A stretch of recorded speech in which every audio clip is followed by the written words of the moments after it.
بسم اللہ الرحمن الرحیم۔ کھیوڑا پاکستان میں سالٹ رینج کا پہاڑی سلسلہ تحصیل پنڈ دادن خان کے شمال میں کھیوڑا سے لے کر دریائے سندھ کے کنارے کالا باغ کے مقام تک پھیلا ہوا ہے۔ یہیں کھیوڑا کے مقام پر خوردنی نمک کی وہ کان بھی ہے جو دنیا کی دوسری سب سے بڑی کان ہے۔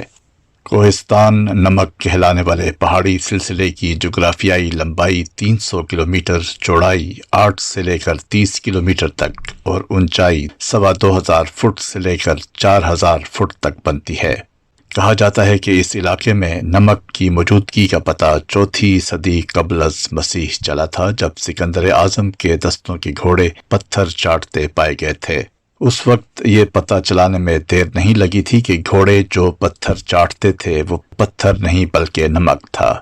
کھیوڑا سالٹ مائن یا نمک کی کان کی موجودہ حالت میں افتتاح سن 1916 میں ہوا تھا۔ کھیوڑا میں نمک کی کان میو سالٹ مائن بھی کہلاتی ہے۔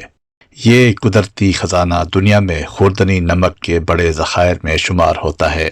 اس کان سے نمک نکالنے کے لیے سائنسی بنیادوں پر کوششیں برطانوی نو آبادیاتی دور میں 19ویں صدی کے وسط میں شروع ہوئی تھیں۔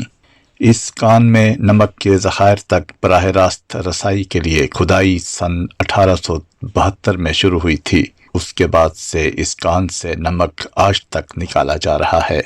کھیوڑا سالٹ مائن پاکستان کے لیے خوردنی نمک کے حصول کا سب سے بڑا ذریعہ ہے۔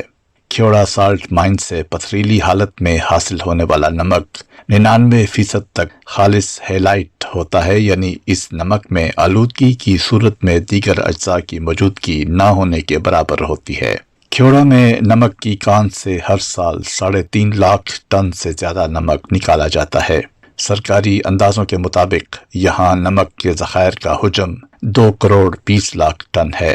مختلف ماہرین نے ان ذخائر کے حجم کا اندازہ 82 ملین ٹن سے لے کر 600 ملین ٹن تک لگایا ہے۔